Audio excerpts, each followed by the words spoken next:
dropping her kids off at a daycare in Winona. Her sister Megan began posting on Tik-Tok asking for the public's help in finding her sister. My sister is still missing. Police and law enforcement are obviously still searching. We just can't figure out where she is. Then on April 7th, a massive crowd, more than 1,800 people, turned out for a 2-day search for Kingsbury. They covered a large stretch of southeastern Minnesota, but nothing was found. On April 12th, nearly 2 weeks after Kingsbury vanished, Adam Fravel, the father of Kingsbury's 2 children, puts out a statement through his attorneys denying any involvement in her disappearance.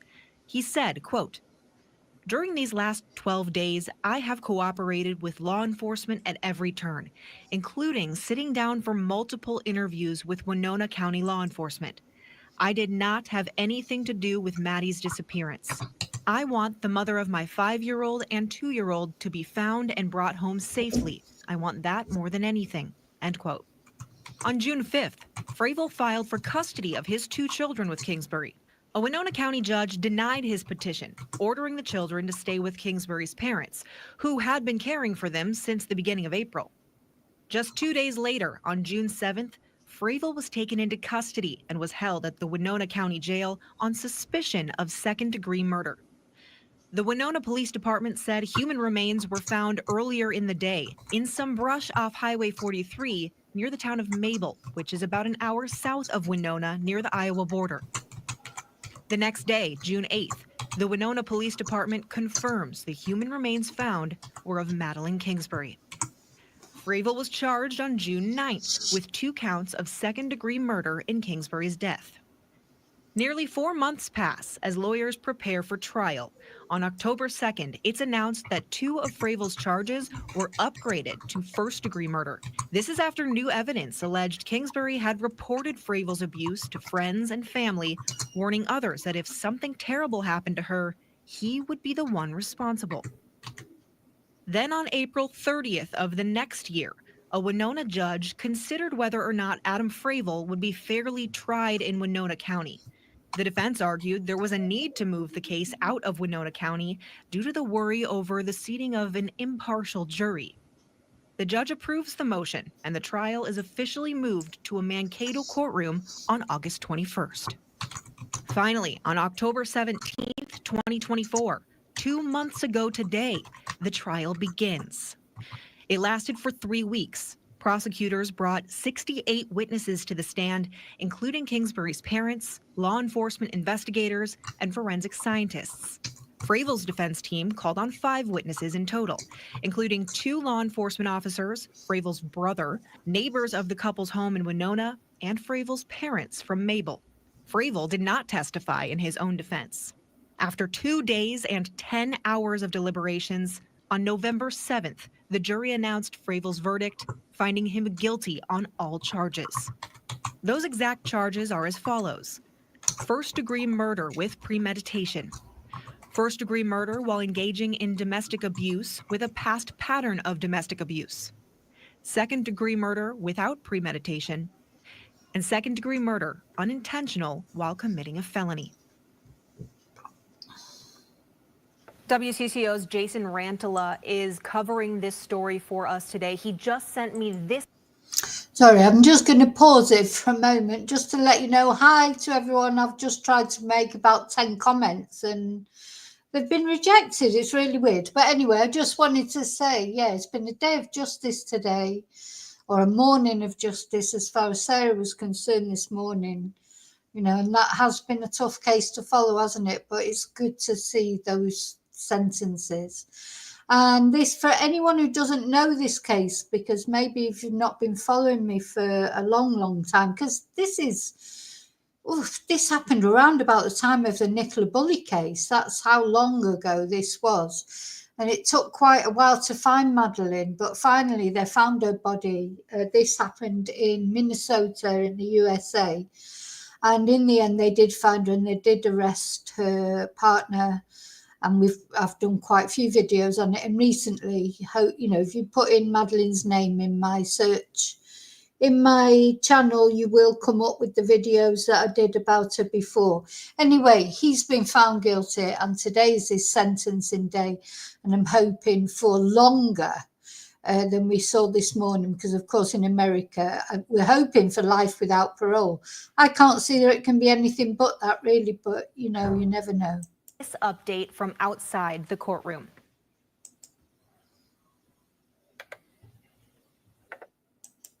We're at the Winona County Courthouse, where we'll soon learn Adam Fravel's fate after he was found guilty in the murder of Madeline Kingsbury last month.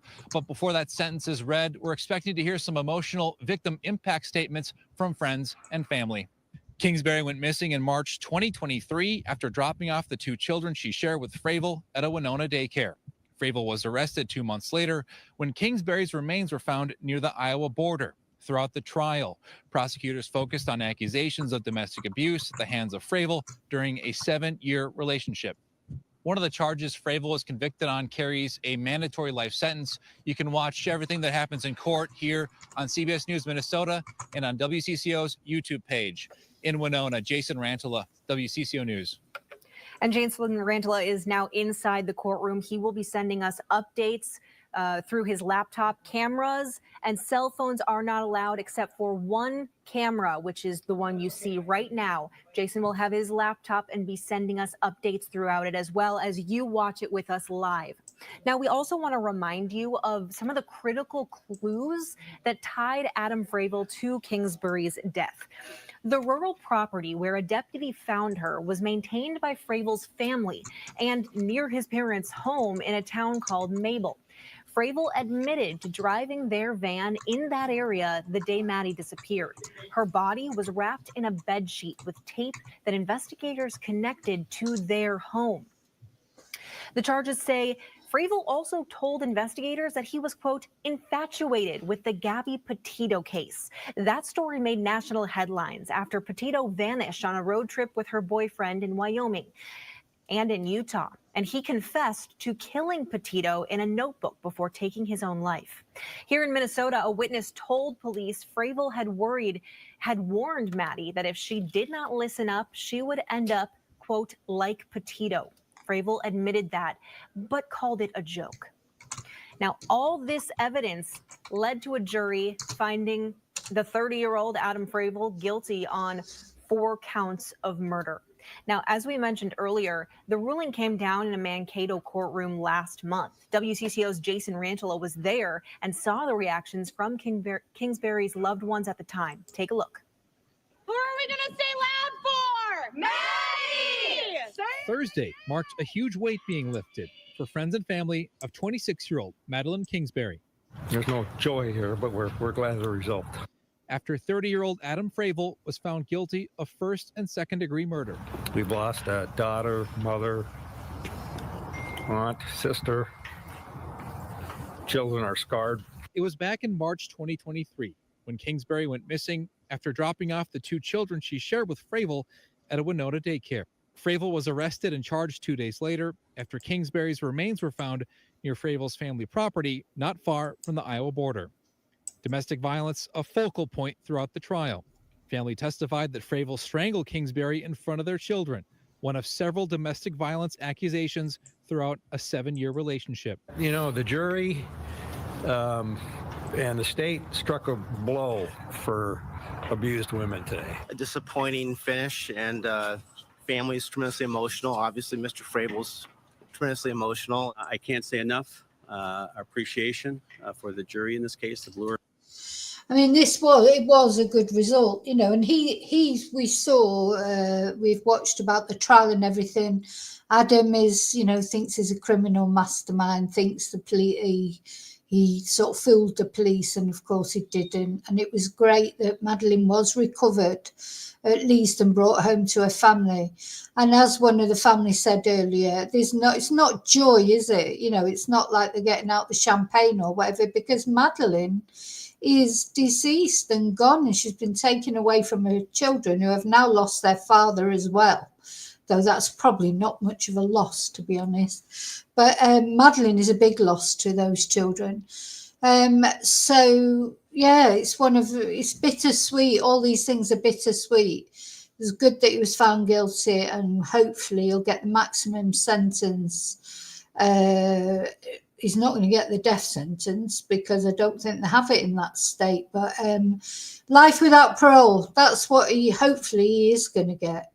Because it's not only, you know, what he did, it was the hiding a body and all that kind of thing, and, you know, lying to the police, trying to get custody of the kids, etc. Worth County jury. They're attentive throughout the trial. Family members say plans are in the works for the Madeline Kingsbury Foundation to support domestic violence victims. They have these words for those going through what Kingsbury did. Don't be embarrassed. There's no shame. It's not your fault. There's help, there's resources. People care about you. In Mankato, Jason Rantala, WCCO News. All right, here's a live look inside the courtroom again in Winona. And as you can see, the only shot that's up right now is a shot of the door that we know Adam Fravel will be coming out of. You can hear a little bit more chatter going on in the background. You can deduce that people are in the courtroom now and proceedings should begin soon. They are set to begin in about 4 minutes at 1:45 p.m. We will continue to wait to see if that starts on time, but those exact charges that Fravel was found guilty of are first-degree murder with premeditation, first-degree murder while engaging in domestic abuse and with a pattern of domestic abuse, second-degree murder without premeditation, and second-degree murder unintentional while committing a felony. Now, after Madeline's body was discovered, WCCO's Alan Henry took a look at what charging documents revealed about the investigation. Maddie Kingsbury was looking to start a new chapter in her life, in a new place, with a new place to live and a new budding relationship. Alan spoke with domestic violence prevention advocates on the warning signs to watch out for and what you can do to help loved ones in violent relationships. Take a look. Minnesota averages around 25 intimate partner homicides a year. Violence Free Minnesota says Maddie Kingsbury is the 12th victim of intimate partner homicide this year. Her ex, Adam Fravel, is now charged with second-degree murder. The complaint contains several allegations of abuse. A friend of Maddie's says while on a video call, Fravel hit her in the face with his hand. And in September 20... Yeah. Right, on a video call. So, you know that whatever somebody does in front of people, whatever they do behind closed doors when nobody's watching will be 10 times worse. So if he hit her openly while she was on a video call with her friend, what was he doing to her behind the scenes? 2021, Maddie texted Fravel telling him to stop putting his hands around her neck and pushing her down in front of their 2 young kids, saying, not okay with it all, but especially with them there. Fravel responded saying, you'll adjust. And remember, in Minnesota, if you choke someone, that's automatically a felony. So this case is going to revolve a lot around prior instances of domestic abuse. Violence Free Minnesota says there are 4 risk factors in abusive relationships that could lead to a homicide: history of violence, threats to kill, access to firearms, and leaving the relationship. 3 of those, so threats to kill, history of... Thank you, Sefi. That's very kind. Thank you so much. I'll have a look in a minute who's got violence them. And leaving the relationship. Those were all present in Madeline's case. And Maddie was leaving the relationship. The report says they decided to separate and were in the process of moving out of their Winona residence. If a person leaves a relationship, the abuser no longer has power and control over them. And at the worst case scenario, they will then kill the victim in an ultimate act of power and control. The organization says it's important not to judge Maddie Kingsbury for being with someone she was trying to escape. If you have children with an abuser, it's going to make it exponentially harder to leave that relationship. People are out there who will support you and will help you access safety. There are domestic violence programs and resources. Now, we want to remind you that if you or someone you know needs help, a safety plan, or even just helping plan that, it's all free and confidential. Help is available at 1-800-799-SAFE. That's 1-800-799-SAFE. Okay, here's a live look again into the courtroom. We just saw Adam Fravel's defense lawyer, Zach Bauer. He was looking over his notes, and there's a lot of commotion going on, even more so than a couple of minutes ago. It's 1:45 right now, and that is when the judge is set to begin in this case. We know the judge.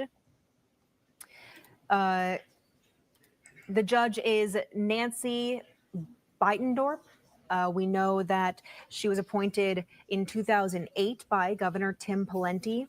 She's worked at J.D. Hamlin's, or she got her education at J.D. Hamlin University School of Law in St. Paul. You can see here Zach Bauer, Adam Fravel's defense attorney, setting up his laptop and getting ready for the sentencing hearing to take place. Let's look in live as we wait for the sentencing of Adam Fravel to take place. They look like they're about to begin any minute now. I just want to say thanks again before this starts. Now, I have to go and pick up number one's son in a bit. I'm not sure what time yet. If I do have to go and get him, it won't take long. I will pause and come back. Let's take a look in.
Well, here he is.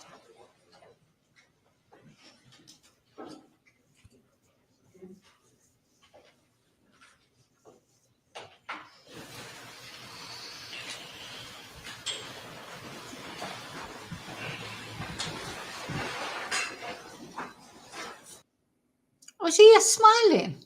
Is he actually smiling?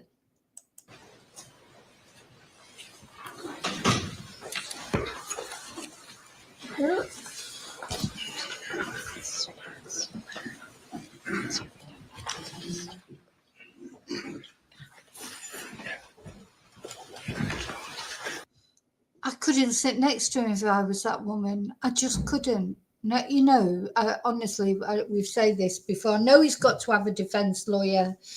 I know that's his constitutional right or whatever, but I just couldn't do it. Sorry, I couldn't. Anyway, looks like he's been eating well in prison, doesn't he? Yeah.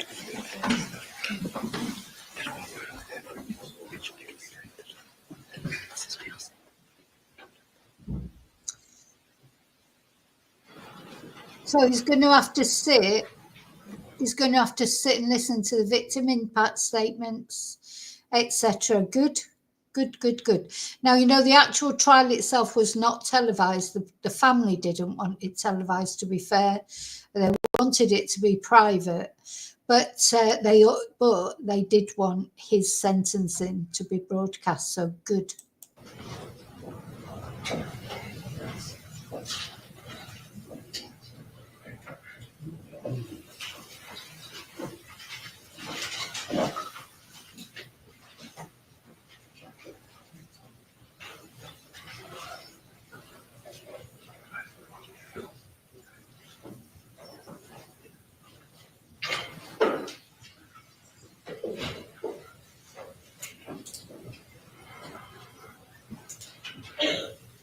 Have you noticed as well, these defense lawyers, I think they deliberately try and block it. She should move out of the way, let people watch it. You know, he should have this humiliation. He should have the humiliation. Yeah, move away. Move away. I hope he sees Madeline's face in his dreams every night. when he tries to go sleep. I hope she haunts him, bless her. You're never going to be free again, Adam.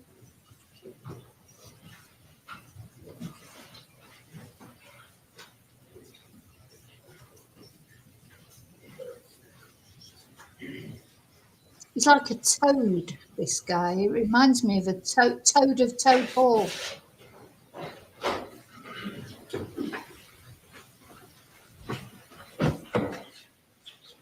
I'm sorry.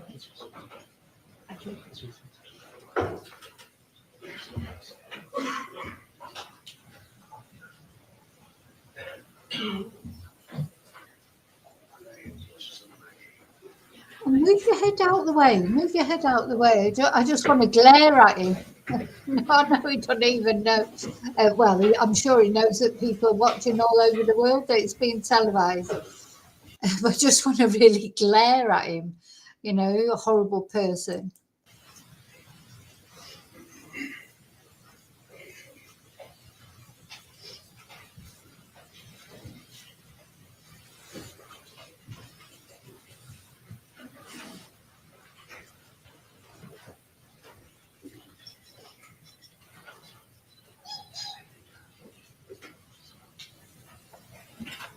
You're taking a live look in the Winona courtroom where the sentencing of Adam Fravel is about to take place. Let's go live there now. Winona County is now in session. The other Nancy Bidenor presiding.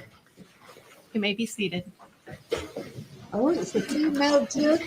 Yes. Right, we'll have the clerk call the case. Calling State of Minnesota versus Adam Taylor Fravel, 85 CR 23937. Right, and for the record, you are Adam Taylor Fravel, date of birth January 29, 1994. Sounds right. Right. Mr. Fravel, as you know, last month a jury convicted you of 2 counts of murder in the first degree and 2 counts of murder in the second degree. At that time, the court ordered a pre-sentence investigation report, victim impact statements, and a sentencing worksheet. Those documents have now been filed with the court. Mr. Bauer, did you receive copies of those documents? Yeah, we received copies of the pre-sentence investigation, the sentencing worksheet, and the victim impact statements. I'll note for the record that Ms. Doken is also present in the courtroom. Also present in the courtroom is Ms. Sonneman, County Attorney, Mr. Popakowitz, and Ms. Gillespie. Ms. Sonneman, did the state receive copies of those sentencing documents? We did as well, Your Honor, and I've reviewed those. It's my understanding that some of the victim impact statements will be read in court. Is that right? That's correct, Your Honor. We're prepared to ask the court to allow the several of the family members to read their impact statements. And then our Crime Victim Services Coordinator, Diana Miller, will read 2 of those statements from the family members. So we're ready for that. All right, you can proceed with that then. Thank you, Your Honor. The first to read her impact statement will be Madeline Kingsbury's mother, Krista.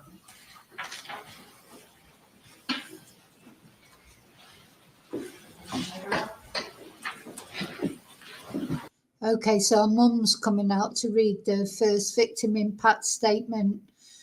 Wonder where Adam will be looking, because of course he knew all the family and everything.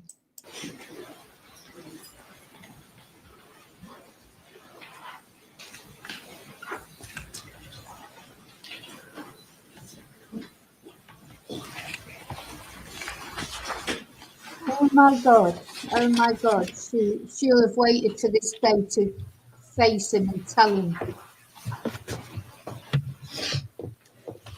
Oh. Good afternoon. Please state your name for the record. Krista Hultgren. Ms. Hultgren, whenever you're ready, go ahead. Thank you, Your Honor.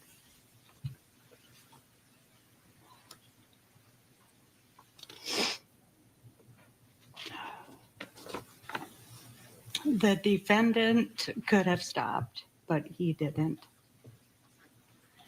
He could have treated Madeline like the extraordinary person she was, but he didn't. He could have given Maddie and the kids a good life, but he didn't. Instead, he treated her like she was nothing and made her very existence miserable. He made her feel unlovable, and then he snuffed the life out of her. Gosh. He ripped her from her children, her family, and her friends.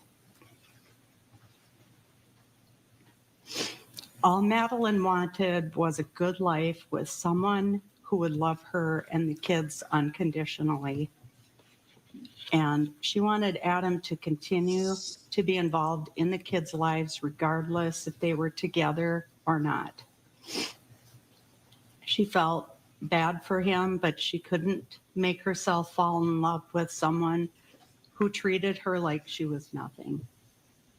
She wanted and deserved more. The defendant never owned the right to keep Madeline isolated away, and he certainly didn't own the right to end her life. He has ruined so many lives, and he took my child from me.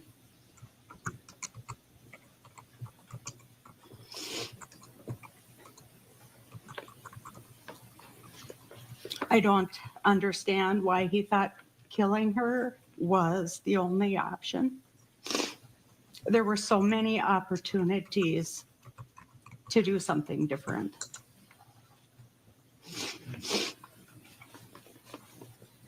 The only thing Madeline's children will know about him when they're old enough to understand is what kind of a deplorable human being he turned out to be.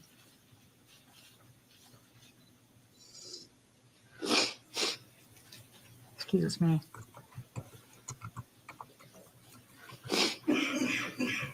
Madeline posted a picture on March 26, 2023, of her daughter enjoying birthday cake on her 5th birthday. We were all there. How sickening that just days later, Madeline was gone. And no, I had only recently weaned from nursing and was barely 2 years old.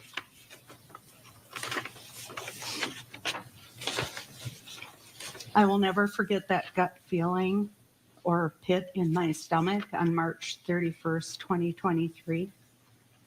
I knew something was terribly wrong when I hadn't heard from Madeline all day. Little did I know that this was only the beginning of the end. I have been unable to work for much of the past 19 months due to mental and physical health issues caused by the defendant's action. I see how the defendant's action has rained catastrophic grief on Madeline's other mom, Kathy, and her father, David, and yet they have persevered and continued to provide a loving home for Madeline's children. Madeline's siblings, Megan, Stephen, and Holly, have had to deal with insurmountable sadness, yet continue to carry on with strength and resilience. The defendant's sentence is far from satisfying. It does not bring me joy.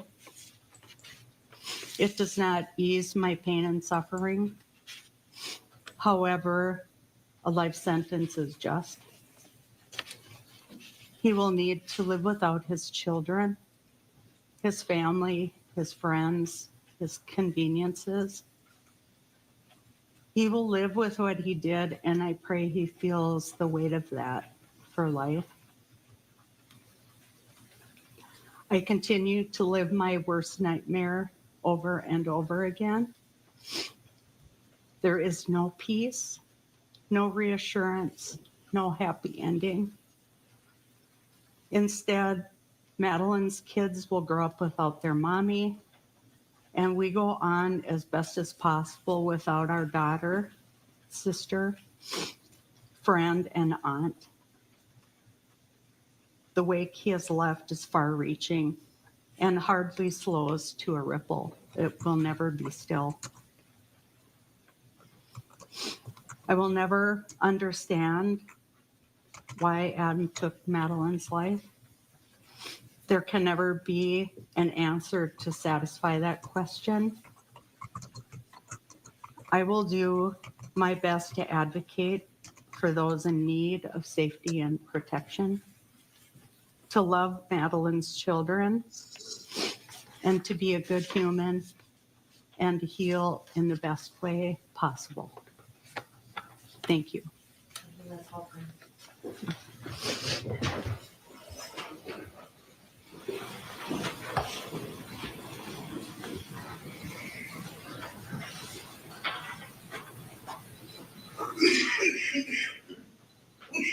Ms. Sonneman? The next Bless her. I would have liked to have seen his face through that because, you know, we didn't get to see what he's probably just looking down, you know, but anyway. Okay, so that was a mum. She was very dignified, bless her. Just no words, is there really, how that must feel. It's good to think at least he was caught, but still doesn't bring Madeline back. individual to give is one of Madeline Kingsbury's sisters.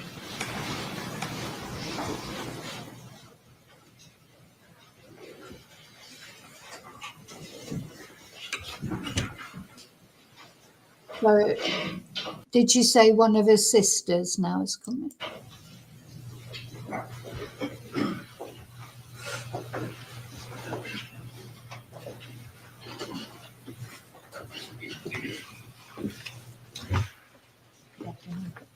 Will you please state your name for the record? Holly Waterston. Go ahead whenever you're ready. Good afternoon, Your Honor. My name is Holly Waterston, and Maddie is my stepsister through my mom, Kathy Kingsbury's marriage to Dave Kingsbury. I am here today to talk about the impact Maddie's disappearance, murder, and subsequent trial has had not only on me, but especially on the children of our family. It is impossible to describe all the pieces, infinite and complex, that make up our losses. We all now live on a shattered timeline of life. There was a giant fissure, a crack, on March 31st, 2023. Our lives will forever be defined in terms of before Maddie went missing and after. None of us will ever be the same people we were before this horrific nightmare started. Maddie was a deeply caring and thoughtful sister. She not only welcomed me with open arms to my family, but also had a special bond with my biological sister, Heather. After a lifelong battle with a rare autoimmune disease, Heather lost her life to leukemia. Oh. Her funeral was on June 7th, 2012, where Maddie shared a beautiful and compassionate poem she wrote to honor Heather. Exactly 11 years later, on June 7th, 2023, Maddie's body was found. Oh. Two of my sisters dead. The sorrow I feel is massive and often too much to bear. I miss both Heather and Maddie equally. Their deaths have left equal-sized holes in my heart. However, there's a profound difference in the layers of suffering, anguish, and trauma between when a sister dies of a disease and when a sister goes missing for over 2 months, is found violently murdered, and then having to uphold her dignity during an arduous journey to justice. Maddie was an amazing aunt to my 3 daughters and to my other stepsister Katya's 2 young children.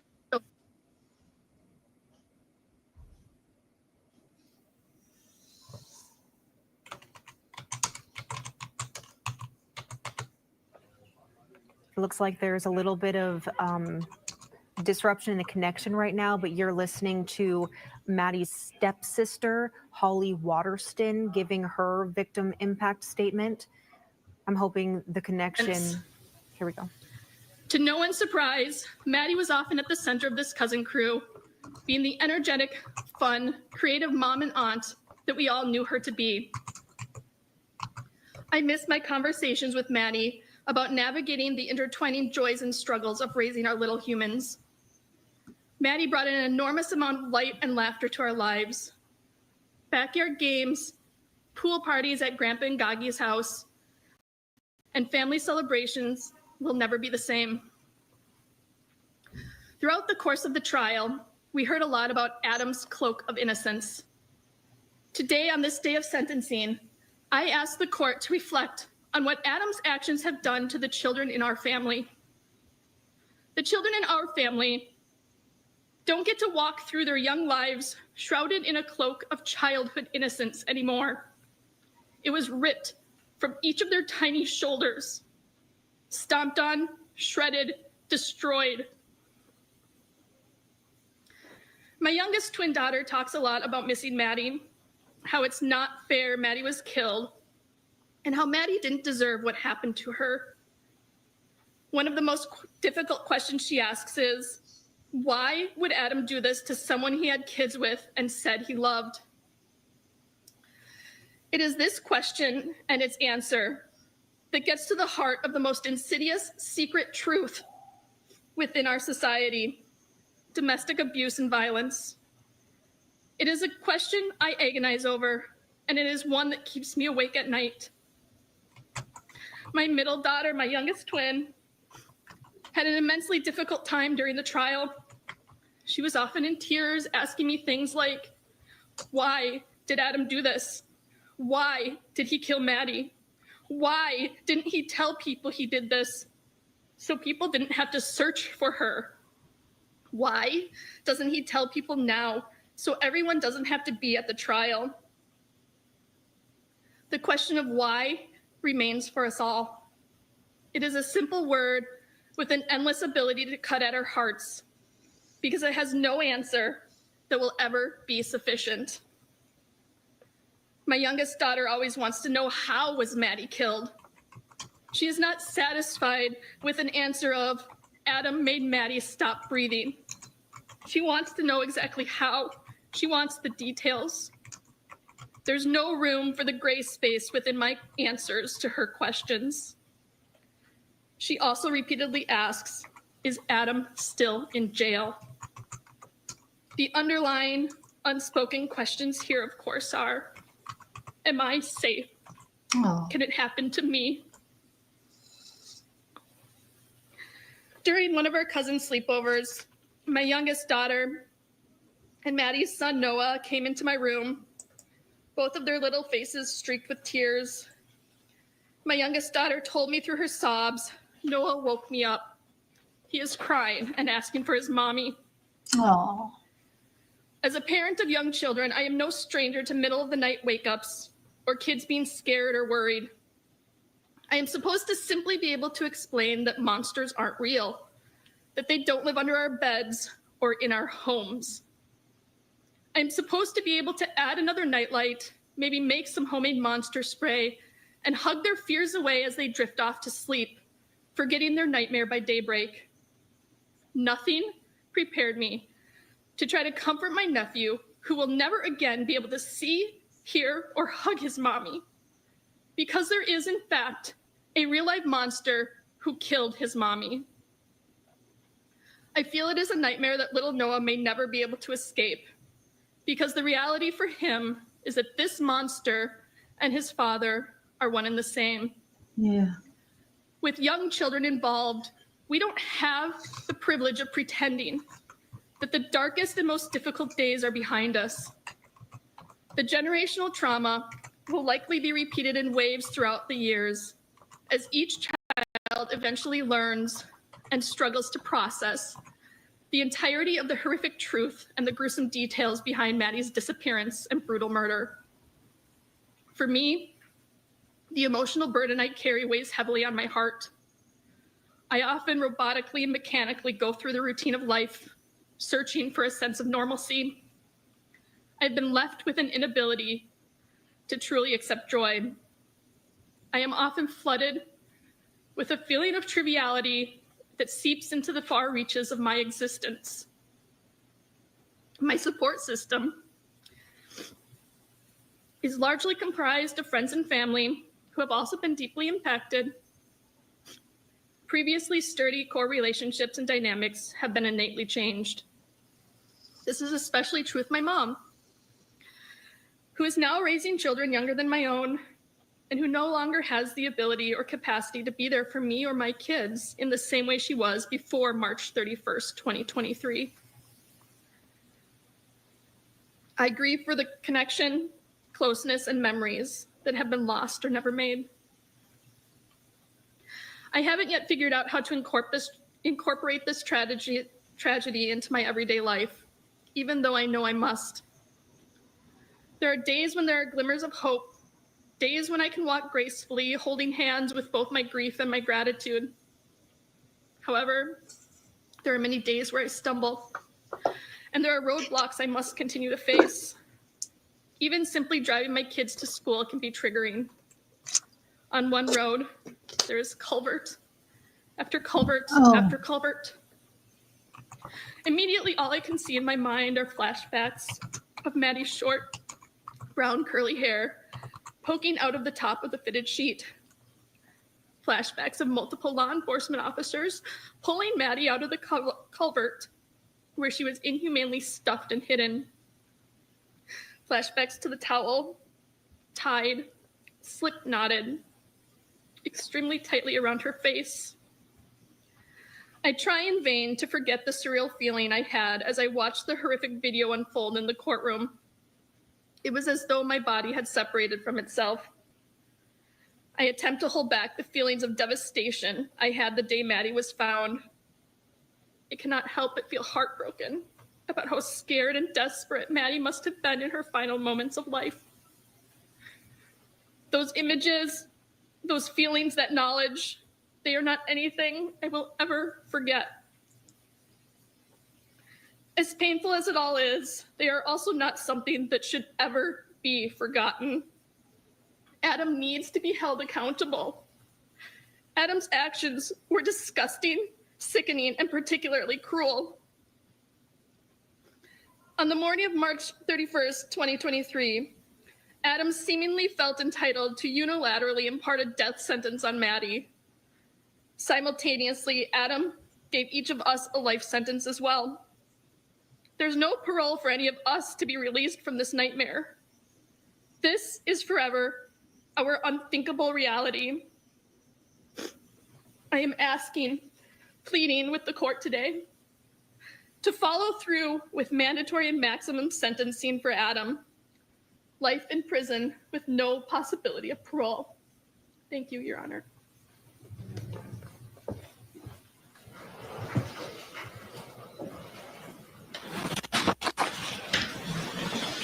Gosh, that was impactful, wasn't it? Especially when she was saying about the culvert and what, you know, because of course she sat through the trial, saw the videos of Maddie being taken out of the culvert where luckily she was found, where he just stuffed her like she was a bit of rubbish. So every time she goes past the culvert, it's like you'd think of it, wouldn't you? I think he's got to get life without parole. He's got to. Let's hope so anyway. Simon. Your Honor, the next individual will be David Kingsbury, the father of Madeline Kingsbury. Yeah, this is Maddie's father now, yeah.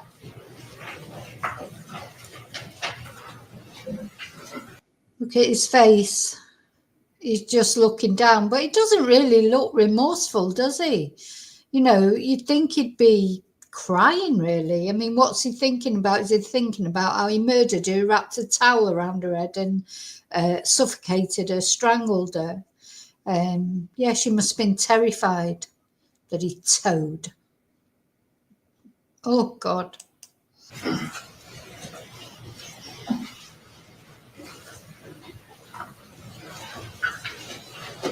There's the dad.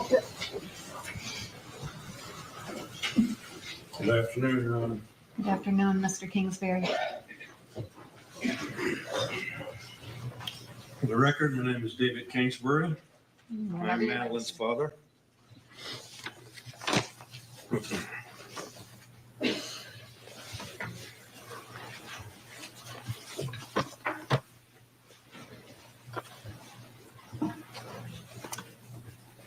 I have to think that there are a few things that's truly difficult to bear as the death of your child.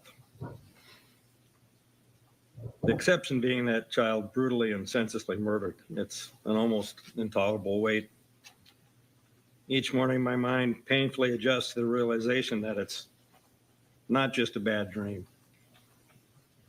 Madeline is still really dead, and Adam Fravel killed her.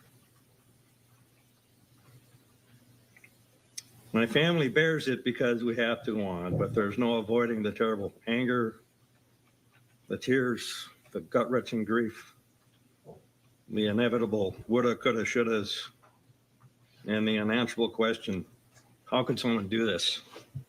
Especially to someone as special as Madeline. The facts laid bare that she was attacked and killed by a coward twice her size, someone who she had once loved. She had made the audacious decision that she didn't deserve to be used or abused by him anymore. With that decision, her future was now looking bright, whereas life with him had been bleak and miserable. Unfortunately, she fatally misjudged him. When he realized that he couldn't control or manipulate her any longer, he decided to kill her. He thought, incredibly, he'd run home to his parents' house and apparently just wait it out. He thought no one would care about what happened to Madeline. No one would be the wiser. She'd just fade into memory while he'd get away with murder. There's really no words to adequately describe what impact this has had. I've experienced many things that will stay with me always. With a few examples, you can perhaps put yourself in my place. 69 days spent searching desperately for her. Nights staring out into the darkness, wondering where she was. Wondering if she was alive or dead, and wondering if we would ever find her. Then informing my family that our beloved daughter and sister was found dead. Learning that her body had been found wrapped in a sheet, stuffed in a culvert, covered with brush at the end of a dead-end road. Finally located because the sheriff's deputy was alerted by an unusually large gathering of flies.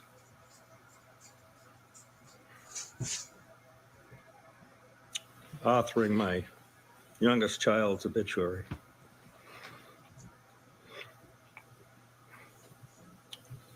Telling my grandchildren they'd never see their mommy again because their father had hurt her so badly that she died.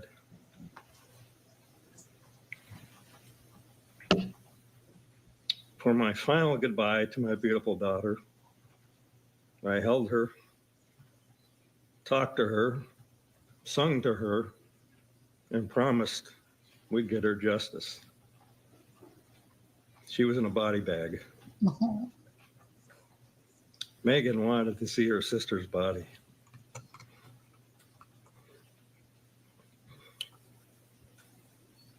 I begged and prevailed on her not to do so. Better to remember. Wow, Jean, thank you so much. Thank you. That's very kind. Thank you. Wow.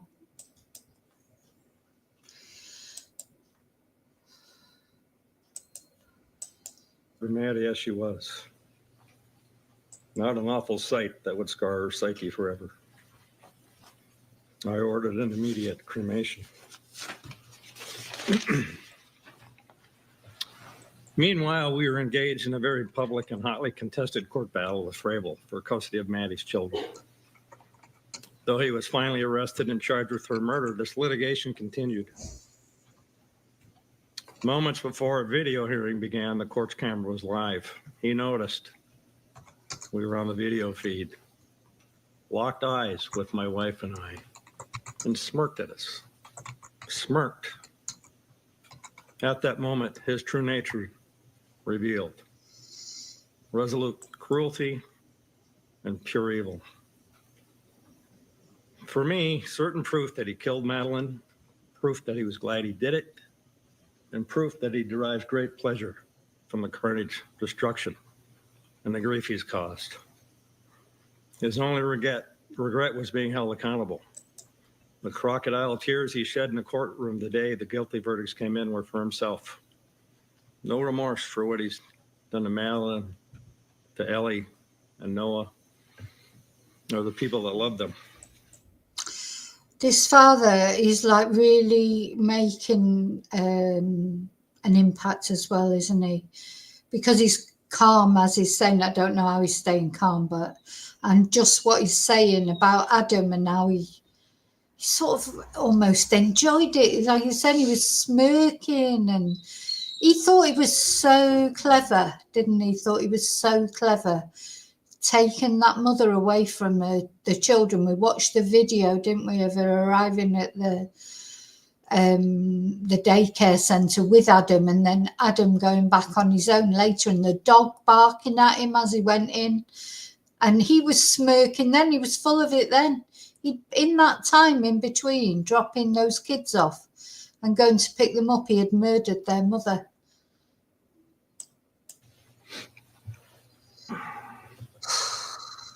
A word of thanks.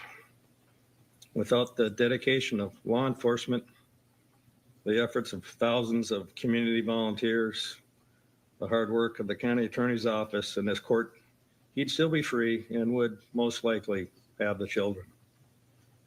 Madeline will still be in that culvert. Yeah. Deep in the woods at the end. Yeah, because he was fighting. He went to court. He was fighting for the children. I wonder if his sister's going to make a statement, because of course she thinks he's innocent. His sister. End of a dead end road. My family owes a debt we can never repay. One of my greatest fears when Madeline disappeared was that no one would care. Thank God that wasn't true. She would send me messages, and it always came up on my phone that it was from the world's greatest kid.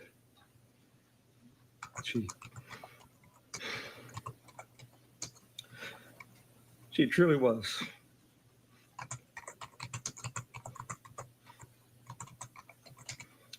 And always will be the apple of my eye.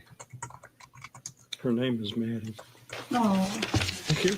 Oh. Oh my God. Oh, good.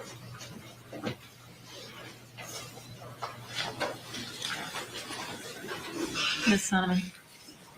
Your Honor, the next individual will be Megan Kingsbury Hancock, who is Madeline Kingsbury's sister. Oh, so this is Megan, another one of his sisters. Now, Megan, she is on TikTok. She's made quite a lot of statements on TikTok. I have messaged her on there. She's very gracious, and she has replied. You know, because TikTok is going to be banned, isn't it, in America? And she's quite upset because she was, you know, she's TikToked about Madeline, but she was saying she made a video saying how much she enjoys TikTok, not just because of, obviously she's been on there talking about Madeline, but she always was on there. She, you know, she likes to go on there for something I'd never thought of with TikTok, like recipes or to find, you know, other things and that. She made a really nice video about how but she's still going to be on Instagram and things like that. She obviously doesn't, she's not a YouTuber, but she likes to do videos about recipes and makeup and stuff like that. But yeah, TikTok is going to be banned in America. So, yeah, that'll be interesting. Okay, so we're going to listen to Megan now. It looks a little bit remorseful there, but not that much, does he? So we'll hear what Megan's got to say. Bless her.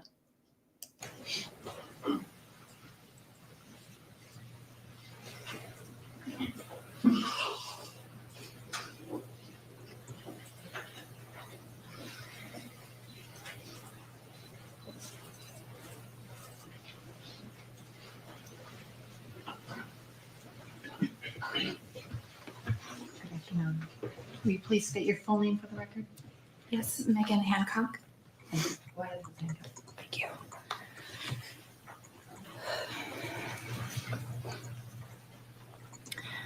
Trying to describe how my sister Madeline Jane Kingsbury's murder has impacted me is impossible, and it will always be impossible. Living through the experience of having a loved one being an endangered missing person for 69 days until they are ultimately found dead, discarded in the wilderness, wrapped and duct taped into a bed sheet. How do I tell you how that has impacted me? For many days and nights while Madeline was missing, myself and my family, we couldn't eat, we couldn't sleep, could hardly look at each other or speak to one another. We were robotic. Before Madeline was found, those 69 days were absolute torture. The world continues around you. People go to work, they run their errands, they go on vacation, they spend time with their kids, but you're there frozen in time. Life doesn't continue for you until you've completed the mission that you're on, and that was to find Madeline. For months, we lived out of hotels and suitcases. I was out of work. We were away from our homes, our friends, any sense of normalcy. My days consisted of news and law enforcement interviews, trying to map out areas in the wilderness to search, endless cups of coffee in place of food, many tears, very late nights, maybe 3 hours of sleep, and then getting up to do it all over again. Our days were spent in fields and marshes, by rivers and creeks, in the bluffs and in forests, looking for any sign of Madeline. I watched my parents crumble and disintegrate and turn into shadows of themselves. Their eyes having that 1,000-yard stare and just empty, not knowing what to say or do and just being at a complete loss. How do I tell you what it's like to have Madeline's children have to tell them that we don't know where their mommy is and that she's lost? How do you explain that to two kids that are so young? How do you explain to them that they can't ever go back to the home that they knew and they will never live with their parents again? I was not the one to ultimately tell the children that their mother died. My father and stepmother took that burden, but I've certainly been there for the questions and the wonderings of a 3- and 6-year-old, both about their mother and their father. I've been there to hear my 6-year-old niece say that mommy was too young to die. And I will always remember exactly where in my home I was sitting when my dad told us all that remains had been found, and they were 99% sure that they belonged to my sister Madeline. I'll always remember how I fell to the floor and I'll always remember the absolute feeling of emptiness in the days and weeks after. And how do I tell you what it was like to drive with my dad to accompany Madeline's remains to the funeral home where she would ultimately be cremated? I was in the same vehicle as her. She was right there. How could she be that person in the body bag right behind me? How can that be true? And how can I tell you what it was like to try to have a semblance of a goodbye through that body bag?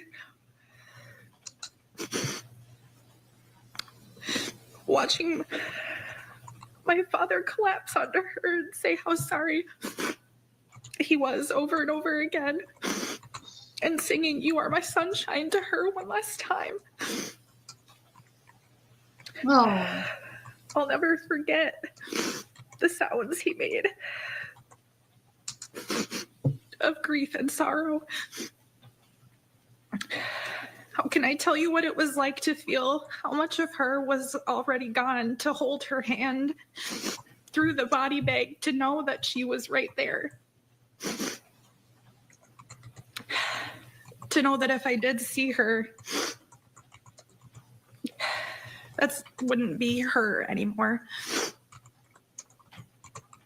How can I tell you what it was like to accompany her right to the end, helping to guide her into the incinerator because we refused to let her be alone anymore?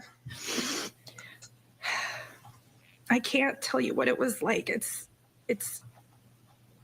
indescribable. In the aftermath, trying to piece my life back together, many aspects of my daily life and my being have been affected. I couldn't get a proper night's sleep. I still can't. I could hardly leave the house. I rarely spoke to anyone. I wasn't caring for myself on a base level. Intrusive thoughts, flashbacks. I started trauma therapy and was diagnosed with PTSD. This has affected my job and my ability to work as before, affected my physical, my mental health, my relationships with my husband, my family, and my friends. I was recently married, an event my sister Madeline should have been present for. She should have been there for the dress shopping, the planning. She should have been there standing right beside me as my maid of honor. And though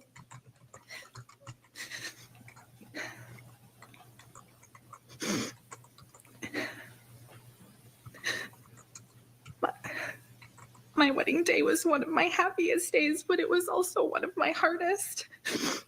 I didn't want to get married without her, but that choice was made for me by somebody else.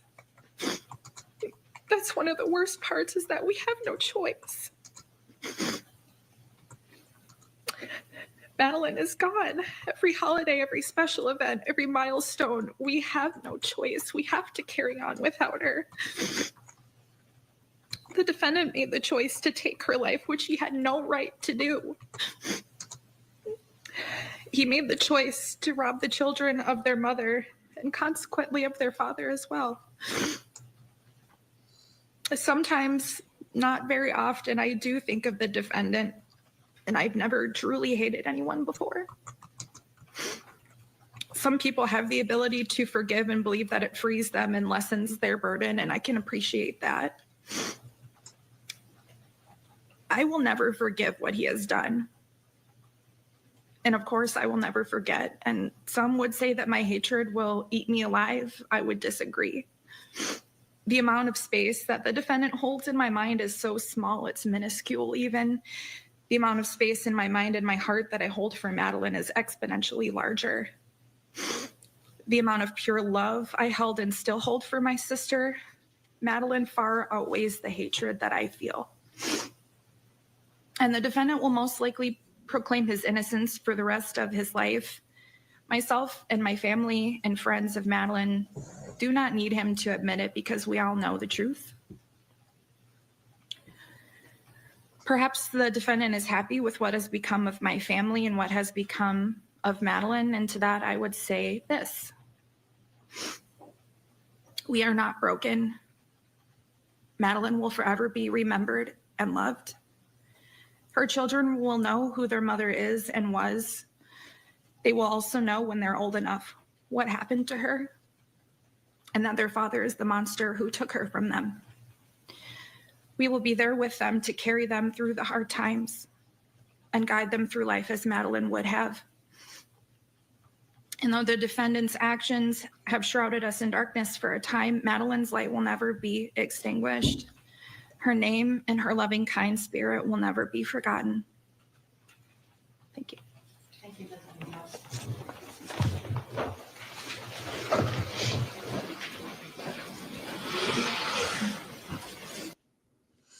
Gosh, they're powerful, aren't they? Now, of course, I've got to go now. I've got to go and get number one son, but I will be back in about half an hour and we'll do part two. I've just put, I mean, this is live. Obviously, you can watch it live if you want, but it's nice us watching it together. I'm pausing it and I'm going to go and collect my son, and then I will be back in about half an hour and we'll watch the rest of it, get the sentencing. I don't know if there's any more victim impacts to come or if that's the last one. Yeah. Oh, hi Tracy, I've got to go, but I'll be back in half an hour. So sorry, I've got to stop this. I just want to say thank you before I go to Seffi, who gifted 5 memberships, and Jean, who was very generous. Thank you so much. But I'm going to end the stream, but I'll be back in about 30 minutes and we'll carry on where we left off. See you soon. May you God go with you for half an hour.